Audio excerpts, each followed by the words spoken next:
Problem 4. In an arithmetic progression, 19th term is 52 and 38th term is 128.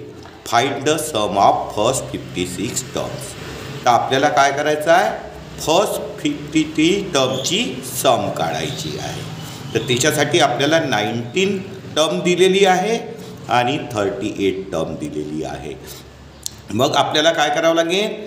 TN चा formula वापरून पहिले 19 term काढावं लागेल आणि 38 टर्म. तर पहिले TN चा फॉर्म्युला म्हणजे लास्ट टर्मचा कोणता आहे? TN is equal to A plus n-1 D. आता n ची व्हॅल्यू किती ठेवावं लागेल? 19 टर्मसाठी 19 म्हणजे T19 is equal to A plus n च्या जागेवर 19 मायनस 1 D.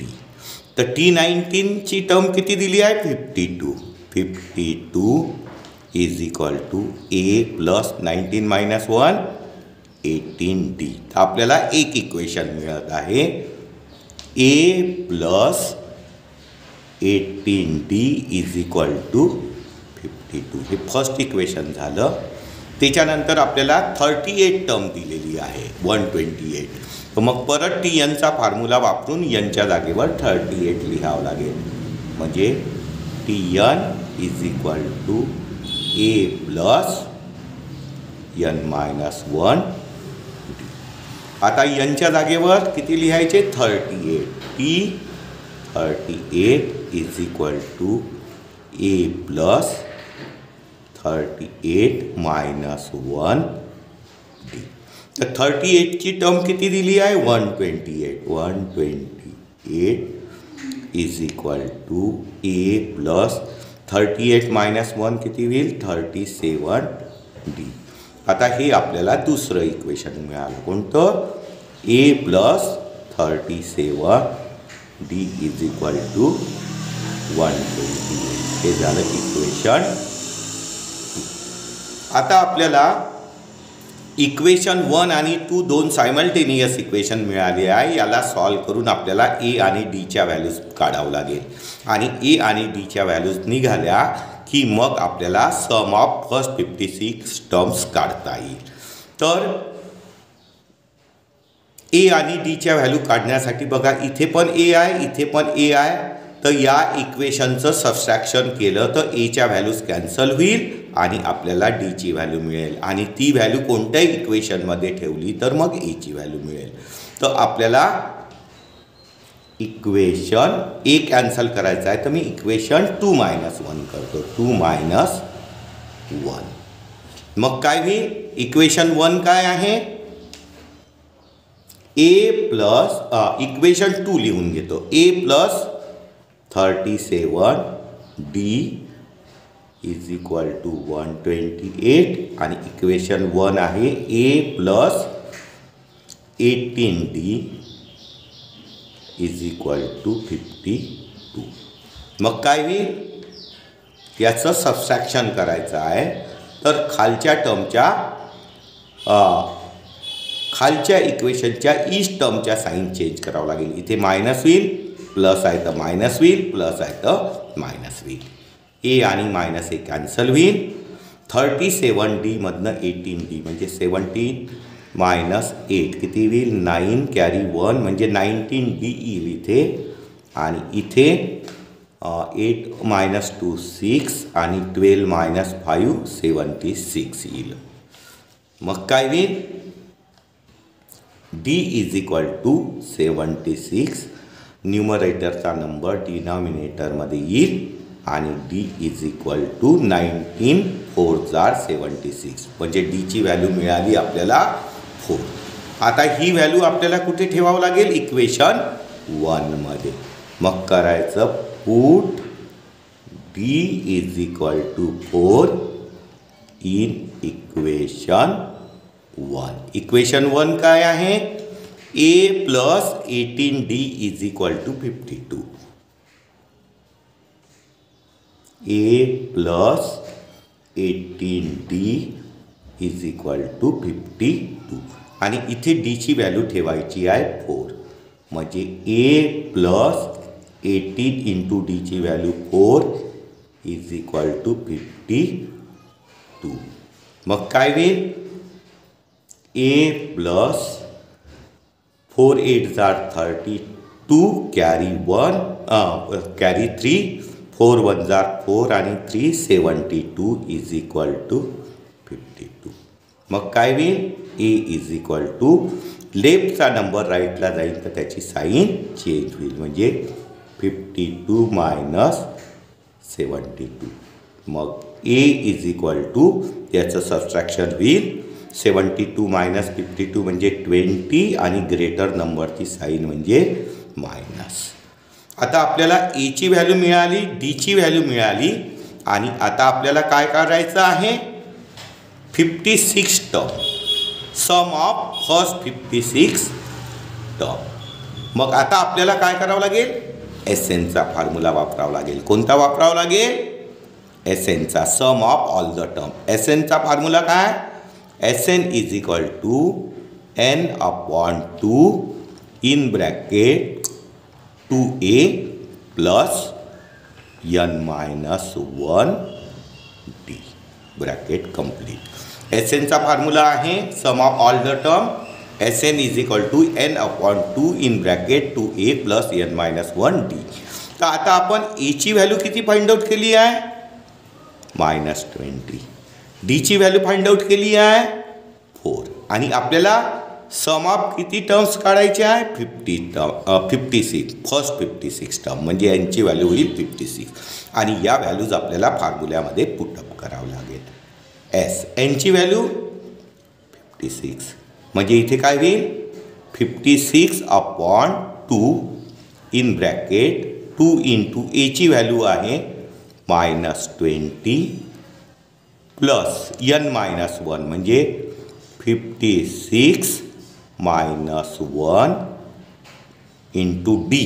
डी म्हणजे किती दिला आहे आपल्याला? 4 bracket complete is equal to काय होईल? याला 2ने डिवाइड केलं तर 28 होईल.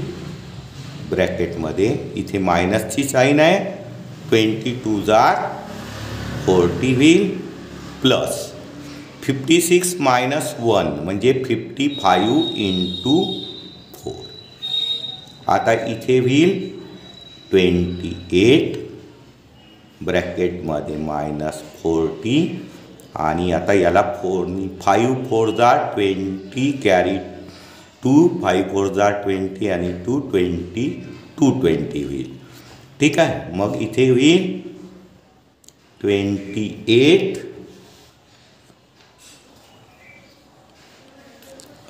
इंटू 220 मायनस 40 म्हणजे किती येईल? 180 होईल. आता आपल्याला याचं काय करावं लागेल? मल्टिप्लिकेशन. म्हणजे 28ला आपण किती मल्टिप्लाय करून घेऊ? 18नी मल्टिप्लाय करून घेऊ आणि आपण इथे 0 वाढवून घेऊ. 8 8 64 कॅरी 6.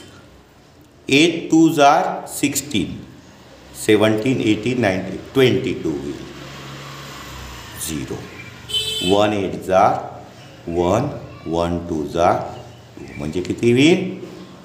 4 0 5 आणि एक 0 आपल्याला वाढवायचा होता 180 वाला. म्हणजे याचा आन्सर येईल 5040. तर सम ऑफ फर्स्ट 56 टर्म किती येईल? 5040. Problem 5. Find the sum of natural numbers between 1 and 140 which are divisible by 4. तर आपल्याला काय करायचं आहे? सम ऑफ नॅचरल नंबर्स काढायचे आहे. पण ते कसे आहे? Between 1 and 140 which are divisible by 4 म्हणजे 4नी डिवाइड होणारे. तर आपल्याला नंबर्स कोणते होईल? 4 1 4 4 2 8 4 3 12 डॉट डॉट डॉट. तर 1 आणि 140च्या बिटवीनचे पाहिजे आहे. तर 140च्या आधीचा कोणता होईल? 136 4नी डिवाइड होणारा. ठीक आहे. तर आता इथे आपल्याला सिक्वेन्स मिळाला, तर याच्यात फर्स्ट टर्म जी आहे त्याला आपण ए म्हणतो. तर एची व्हॅल्यू झाली 4. याच्यामध्ये डिफरन्स आहे डी इज इक्वल टू 4, 8 - 4 4, आणि ही आहे last term Tn is equal to 136. तर आपल्याला काय काढायचं आहे, सम ऑफ नॅचरल नंबर्स. आता सम ऑफ नॅचरल नंबर्स काढण्यासाठी आपल्याला कोणता फॉर्म्युला वापरावा लागेल, SNचा. तर SNचा फॉर्म्युला आहे SN is equal to n/2 in bracket 2a + n - 1d.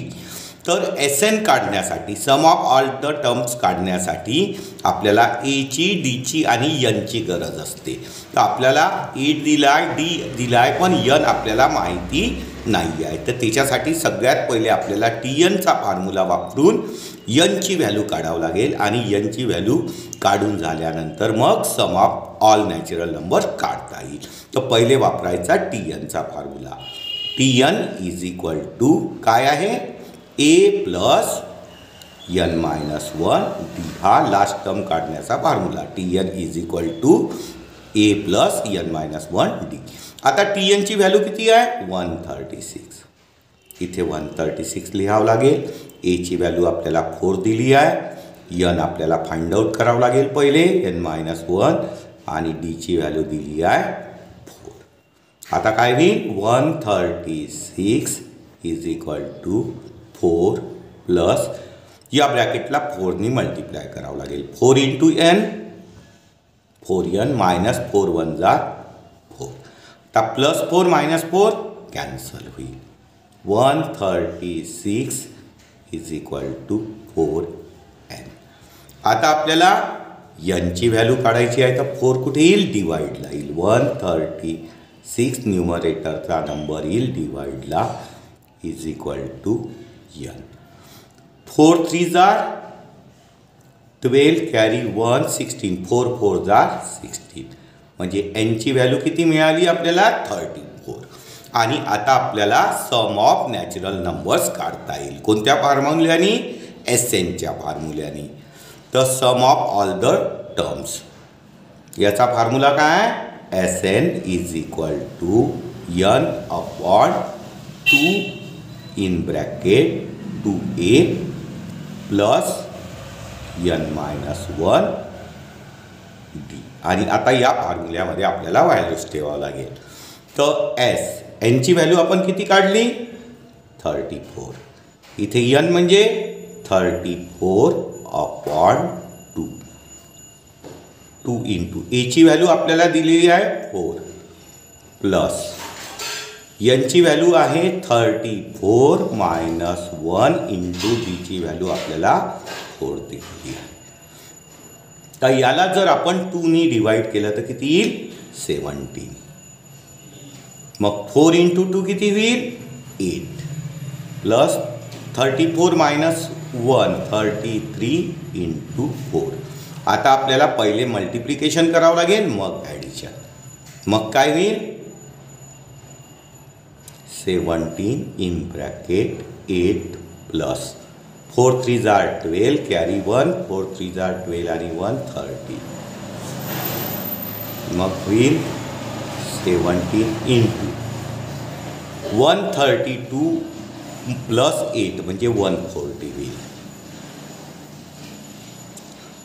मग आता आपल्याला 17ला 140नी मल्टिप्लाय करायचं आहे. तर आपण 14नी मल्टिप्लाय करू आणि 0 वाढवून देऊ. 7 4s are 28, कॅरी 2, 4 आणि 2 6 0, 1 7s are 1, 1 1s are 1 म्हणजे किती होईल, 8, 6 आणि 7 13, कॅरी 1 2, आणि आपल्याला 140चा तो जो 0 आहे तो वाढवावा लागेल. म्हणजे याचं मल्टिप्लिकेशन किती येईल, 2380 म्हणजे S34. म्हणजे sum of all natural number, म्हणजे sum of natural number between 1 and 140 which are divisible by 4 किती येईल, 2380. Problem 6. sum of first 55 terms in arithmetic progression is 3300. Find is 28 term. तर आपल्याला 28 टर्म फाइंड आउट करायची आहे आणि सम of first 55 टर्म्सची सम किती दिली आहे 3300. मग आपल्याला काय करावं लागेल सम ऑफ ऑल द टर्म्सचा फॉर्म्युला वापरावा लागेल. तर सम ऑफ ऑल द टर्म्सचा फॉर्म्युला काय Sn is equal to n/2 in bracket 2a plus n-1 d. आणि इथे आपल्याला 55 टर्मची जी सम आहे ती दिली आहे 3300. तर त्याच्यासाठी nच्या जागेवर आपल्याला किती ठेवावं लागेल 55. s nच्या जागेवर 55, nच्या जागेवर 55/2 इन ब्रॅकेट 2a प्लस nच्या जागेवर ठेवावं लागेल 55 - 1 इंटू d ब्रॅकेट कंप्लीट. आता सम ऑफ फर्स्ट 55 टर्मची सम किती दिली आहे 3300. म्हणजे इथे लिहावं लागेल 3300 is equal to 55/2 in bracket 2a plus 55 - 1 म्हणजे 54 d ब्रॅकेट कंप्लीट. आता बघा इथनं 2 कॉमन निघते 27 2s are 54. तर इथनं आपण पहिले 2 कॉमन काढून घेऊ. 3300 55/2 इंटू इथनं ब्रॅकेटमधनं 2 कॉमन निघेल. 2 कॉमन निघालं तर इथे राहील a प्लस 27 2s are म्हणजे इथे राहील 27 d ब्रॅकेट कंप्लीट. आता इथे 2 कॅन्सल होईल आणि मग 3300 आणि न्यूमरेटरचा नंबर डिवाइडला जाईल म्हणजे 55 इथे डिवाइडला येईल is equal to a plus 27 d. आता 3300ला आपल्याला 55नी मल्टिप्लाय करावं लागेल. तर इथे 6चा भाग दिला तर 6 5s are 30 carry 3 6 5s are 30 आणि 3 33 0. मग 0चा भाग दिला तर 0 म्हणजे 60 येईल. 60 याला डिवाइड केला तर किती येईल 60 is equal to a plus 27 d. ठीक आहे. म्हणजेच कोणतं इक्वेशन मिळालं आपल्याला therefore a plus 27 d is equal to 60. याला इक्वेशन 1 नाव देऊन देऊ. आणि आता आपल्याला कोणती टर्म काढायची आहे 28 टर्म. तर आता आपल्याला 28 टर्म काढण्यासाठी कोणता फॉर्म्युला वापरावा लागेल tnचा. तर tnचा फॉर्म्युला काय tn is equal to a plus n-1 d. Last term काढण्याचा formula n term tn is equal to a plus n-1 d. आणि आपल्याला कोणती टर्म काढायची आहे 28. म्हणजे यांच्या जागेवर आपल्याला लिहावं लागेल 28. t28 is equal to a plus यांच्या जागेवर लिहावं लागेल 28 - 1 d. मग काय होईल t28 is equal to a plus 27. मग t28 इज इक्वल टू किती आलं a प्लस 27 d. आणि इक्वेशनमध्ये 1मध्ये आपण a प्लस 27 डीची व्हॅल्यू किती काढली 60 काढली. तर a प्लस 27 डीच्या जागेवर आपण काय लिहू शकतो 60. म्हणजे 28 टर्म आपली कितीची होईल 60ची होईल.